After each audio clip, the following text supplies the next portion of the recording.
දැන් බලන්න මේ විපාක එනකොට බොහොම භයානකයි. ඉසිදාසියේ කතාව බහලා ඇති. ඉසිදාසි කියලා රහත් භික්ෂුණියක් හිටියා. මේ භික්ෂුණිය රහත් වෙන්න පෙර නගරේ හිටියේ බොහොම ධනවත්ම සිටුවරයට එකම දුවයි හිටියේ ලස්සන දුවක්. බොහෝ ධනයක් තියෙනවා. දැන් ධනවත් මේ සිටුවරයා දුව තරුණ වයසට සුදුසු වයසට එනකොට නගරේ ඉන්න තවත් ධනවත් සිටුවරයෙක්ගේ පුතේකට විවාහ කරලා දුන්නා. එතකොට දැන් විවාහ කෙරෙව්වා. දැන් දෙන්න බොහොම ආදරෙන් ටික දවසක් ජීවත් වෙනවා. මෙහිම ජීවත් වෙනකොට කිසිම හේතුවක් නැහැ. සාමියා දවසක් කිව්වා මට නම් මෙයා එක්ක ඉන්න බෑ කිව්වා. දැන් අම්මලා එක්ක ඇවිල්ලා කියනවා මට මෙයා එක්ක ජීවත් වෙන්න බෑ. ගෙනාපු දිහාටම ගිහින් දෙන්න කිව්වා. ඊට පස්සේ දෙමව්පියෝ කිව්වා ඇයි පුතේ කොච්චර හොඳ කෙනෙක්ද? මොනතරම් ගුණ යහපත්ද? මොකක්ද මේ දුවගේ තියෙන වැරද්ද? වැරද්දක් නෑ කියන්නේ. ඔන්න හේතුව. කිසිම වරදක් නෑ.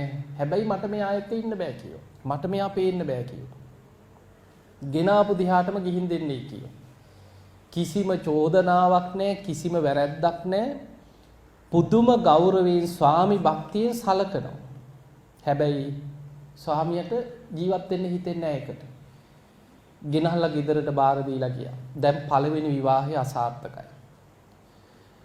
ඊට පස්සේ තාත්තා කල්පනා කරා අනේ අපිට මෙච්චර ධනයක් තියෙනවා මේ දරුවගේ ජීවිතේ විනාශ වෙනව නේද? අපි නැති වුණාට පස්සේ මේ ළමයාට යන ඉරණම මොකද්ද?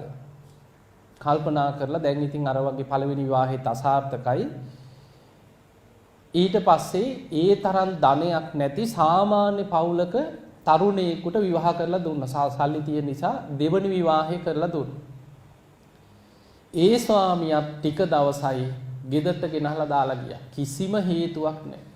ඉතින් ඇහුවා මොකක්ද මේ අපේ දුවගේ තියෙන වැරද්ද? කිසි වැරද්දක් නැහැ. මට මෙයා එක්ක ඉන්න බෑ කිව්වා. ඔන්න හේතුව. දෙවනි විවාහෙත් අසාර්ථකයි. දැන් විසිදාසිය ඇඬූ කඳුලින් මොකද්ද මගේ කරුමේ කී දැන් දුක් විඳ ඉන්නවා. පාර දිහා බලාගෙන අඬා ඉන්නවා. දවසක් තාත්තා පාර දිහා බලාගෙන ඉන්නකොට දැක්කා හොඳ හැඩි දැඩි තරුණී පාරේ හිඟමනේ යනවා තැටියක් අරගෙන. ඊට පස්සේ ගිහිල්ලා පැත්තකට අන්න කල්පනා කරා දැන් කමක් නැහැ මොකෙක් හරි කමක් නැහැ අපිට සල්ලි තියෙනවනේ. දුවට කවුරු හරි ඉන්න එපා කියලා අර තරුණියව පැත්තකට අඬ ගහගෙන ගිහිල්ලා ඇහුවා පුතේ ඇයි උඹ හිඟා කන්නේ? කැමති නැද්ද ඇහුවා මේ දීපොළ ඔක්කොම අපේ කීවා. අර ඈතින් පේන සිටු මැදුර අපේ කීවා. ලස්සන දුවෙක් ඉන්නවා. විවාහ කරලා දෙන්නම් මේවා ඔක්කොම බලා හදාගෙන ඉඳපන් කීවා. හා මාමී කිව්වා මිනිහට සුවිප්පයක් ඇදුනා වගේ නේ. කැමති වුණා එකපාරට. දැන් ඉතින් ගේන්න බෑනේ ගිහිල්ලා නාවලා අර හඩු ගඳ යවලා අලුත් ඇඳුම් දීලා දැන් ලස්සන තරුණයෙක් වගේ පෙනුමට හදලා ගත්තා. හදලා ඉක්කරගෙන ආවා. ඇවිල්ලා දුව ළඟට ඇවිල්ලා කිව්වා දුවේ අන්තිම වතාවට මේකට කැමති වෙයන් කිව්වා. මේ තරුණයා එක්ක විවාහ වෙලා ජීවත් වෙන්න කිව්වා. ආයි අපි ඉල්ලන්නේ නැහැ කිව්වා. බෑ බෑ කියලා කියද්දි දෙමව්පියන්ගේ බල කිරීම නිසාම කැමති වුණා. දැන් ඔන්න තුන්වෙනි විවාහය. විවාහ වෙලා ටික දවසයි අර තරුණයා ඇවිල්ලා කිව්වා මාමේ කෝ මගේ අර තැටිය. කෝ මගේ ඇඳුම් ටික. මෙයා එක්ක ජීවත් වෙනවට වැඩිය මට හොඳයි හිඟා කන එක කියලා අර ඔක්කොම සම්පත් දාලා පාරට බැහැලා ගියා. කිසිම හේතුවක් නැහැ. එදා ඉසිදාසේ කල්පනා කරා මං වගේ නම් අවාසනාවන්ත පව්කාරියක් නැතුව ඇති. මං නම් ජීවත් වෙන්නේ නැහැ. සියදිවි හානි කරගන්නවා කියලා උඩුමහලට නැගලා පහලට පනින්න හදනකොට පහලින් දැක්කේ නන්දා කියලා භික්ෂුණියක් පාරේ පිණ්ඩපාතේ වඩිනවා. කල්පනා කරා මැරෙනවට වඩා හොඳයි පැවිදි වෙනවා. දුවගෙන ගිහිල්ලා වැඳලා කිව්වා අනේ අපේ නිවසට වඩින්න කිව්වා. නිවසට වඩම්මලා දානි පූජා කරලා වැඳලා කිව්වා මට පැවිදි වෙන්න බැයිද පුළුවන් කිව්වා. දැන් දෙමව්පියන්ට කිව්වා මට පැවිදි වෙන්න ඕනේ මට මේ මොකුත් වැඩක් නැහැ කිව්වා. නැත්නම් මම මැරෙනවා කිව්වා. දෙමව්පියෝ කල්පනා කරා මැරෙනවට වැඩිය හොඳයි පැවිදි වෙන්නේ කොහේ හරි පේන්න හරි ඉන්නවනේ. අනේ නම් පැවිදි යන්තුයි කියලා පැවිදි කරා. ඉසිදාසි පැවිදි වෙන්නේ ওই විදිහට.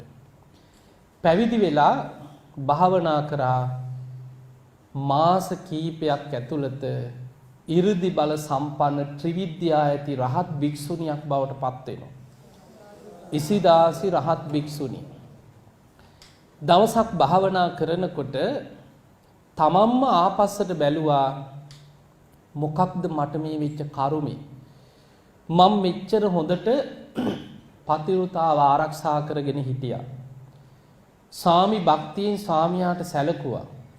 මං කිසිම වැරැද්දක් කරලා නැතුව ඇයි මට මෙහෙම වුණේ කියලා භාවනා කරනකොට පුබ්බේ නිවාසානුස්සති ඥානෙ තියෙනවා. පෙර ජීවිත ආපස්සට බලාගෙන ගියා. පෙර ජීවිත බලාගෙන යනකොට ආත්ම 7කට පෙර පිරිමියෙක් රන් කරුවේ රත්තරන් බඩු නිර්මාණය කරපු ඒ කාලේ හොඳ ධනවත් ලස්සන තරුණේ ආත්ම 7කට කලින් ඒ තරුණ ජීවිතේ පුළුවන් තරම් සල්ලාලකමේ ගිහිල්ලා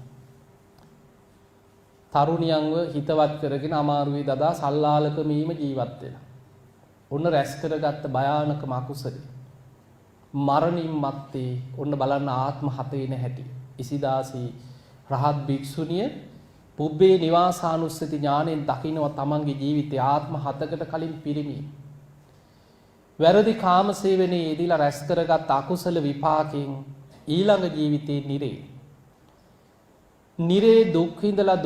දුක් විඳලා බොහෝ කල් අපායේ කර්මෙ ගෙවලා ඊළඟට අපායෙන් චුත වෙලා ආවා වැඳිරියකගේ කුසක වඳුරු පැටියෙක් වෙලා ඉපදුන අපායෙන් උඩට ඇවිල්ලා මේ වඳුරු පැටියා පුංචි කාලෙම වඳුරු රැළේ වඳුරෙක් පුරුෂ නිමිත්ත සූරල දැම්මා කියන.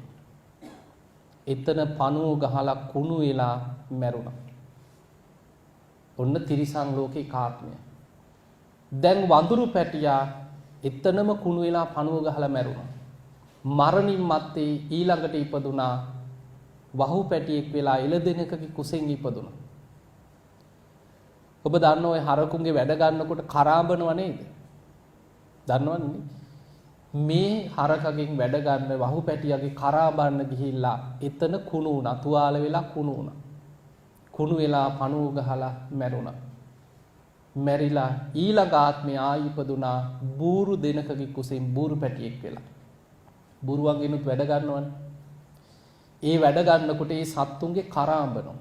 කරාඹනවා කියන්නේ උෂණ තලනවා. කර්ම ඉතින් පෙර සසරේ කරපු කර්ම ගෙවන්නේ එහෙමයි. ඔය වැරදි කාමසේවීනි ඊදුනහම ලැබෙන විපාක. කරාඹනකොට එතනම කුණු වෙලා පණුව ගැහුවා. පණුව ගහලා මැරුණා. දැන් තිරිසං ආත්ම 3ක්. එතකොට බලන්න ආත්ම 7කට කලින් පිරිමියෙක් හැටියට කරපු අකුසලේ ඊළඟ ජීවිතේ නිරේට. ඊළඟ ජීවිතේ වඳුරු පැටියෙක්. ඊළඟ ජීවිතේ වහු පැටියෙක්. ඊළඟ ජීවිතේ බෝරු පැටියෙක්. ඒ ආත්ම 3ේම තිරිසන් සත්වයා මැරෙන්නේ පුරුෂ නිමිත්ත කුණු වෙලා පණුව ගහලා. එහෙම මැරිලා ඊළඟට ආවා මනුස්ස ලෝකෙට. අන්න නිරේන් තිරිසන් ලෝකෙට ආවා. තිරිසන් ලෝකේ ආත්ම 3ක් දුක් විඳලා මනුස්ස ලෝකෙට එනවා. පිරිමියෙකුත් නෙමෙයි කාන්තාවකුත් නෙමෙයි නපුරුෂකේ. ඔන්න උපත. රැස් කරගත්ත විපාකේ. ඒ ජීවිතේ අවුරුදු 30න් මැරෙනවා. දුක් විඳලා මිනිස්සුන්ගෙන් බැනුම් අහලා නින්දා විඳලා ගුටි කාලා අන්ත දුක් විඳලා අවුරුදු 30න් මැරෙනවා. අවුරුදු 30න් මැරිලා ඊළඟ ජීවිතේ ඉපදුනා දුප්පත් පවුලක කාන්තාවක්. ඒ ජීවිතේ දෙමව්පියෝ ණය වෙලා ණය ගෙවා ගන්න බැරුව ණයකාරයෝ හිලව්වට ඇදගෙන යන්නේ දුව.